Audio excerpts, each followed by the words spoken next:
मध्ये दक्षिण मध्य मुंबई, दक्षिण मुंबई, लालबाग, परळ, शिवडी, भायखळा, ग्रँड रोड अशा ठिकाणच्या 388 इमारती ज्या पुनर्रचित होत्या, ज्या 60 ते 70 वर्षापूर्वी त्या ठिकाणी 5 मजली इमारती म्हाडानं बांधल्या होत्या आणि त्या मोडकळीस आल्यानं काही 100 वर्षापूर्वीच्या होत्या, अशा 388 पुनर्रचित इमारतींचा विषय होता।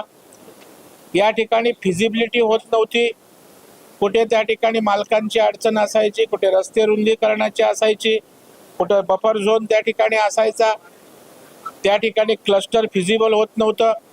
अशा 388 इमारतींचा पुनर्विकास करावा ही भूमिका आज त्या ठिकाणी सभागृहामध्ये मी मांडली।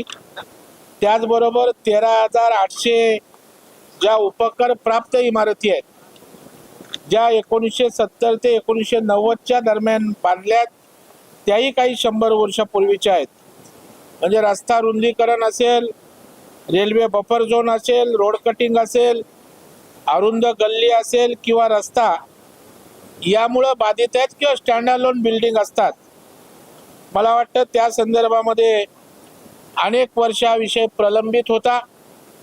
काहींचे मालक त्या ठिकाणी ॲब्स्कॉन्डिंग आहेत, काही परदेशात आहेत, काही ट्रस्टच्या इमारती आहेत, काही पागडीच्या इमारती आहेत।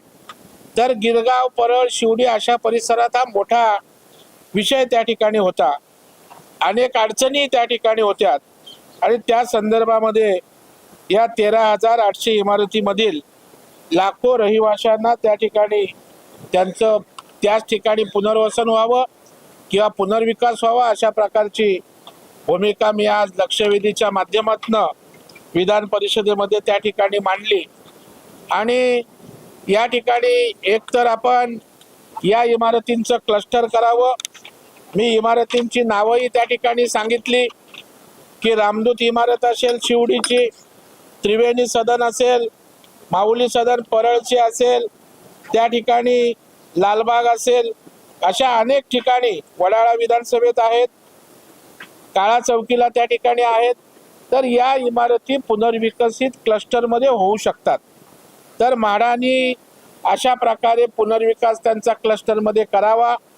काहींना बाजूची क्लस्टर असतील, त्याच्यामध्ये ज्या एकल इमारती आहेत त्यांचा समावेश त्या ठिकाणी करावा।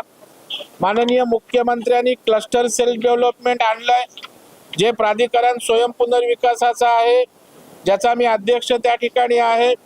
तर 4-4, 5-5 इमारती एकत्रित करून त्यांना विशेष FSI देऊन त्यांचा पुनर्विकास करावा, अशी भूमिका त्या ठिकाणी मांडली।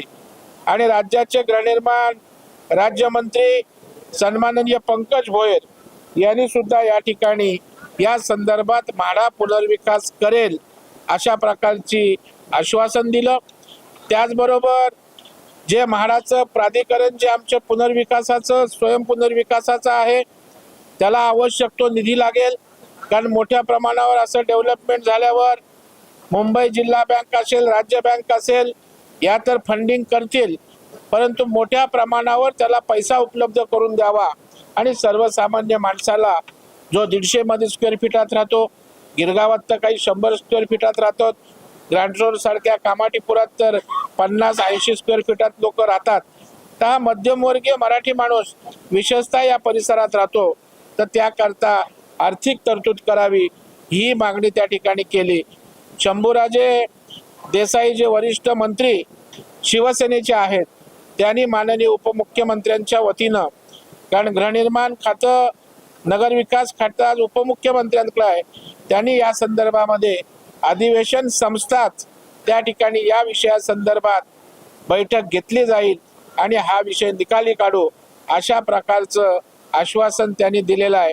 आणि त्यामुळं पुनर्रचित 388 इमारती आणि त्याचबरोबर सेसच्या 13,800 इमारती या त्या ठिकाणी पुनर्विकसित होण्याचा त्या ठिकाणी मार्ग मोकळा झालाय, असं या ठिकाणी आपल्या माध्यमातून या परिसरात राहणाऱ्या रहिवाशांना या ठिकाणी सांगू इच्छितो।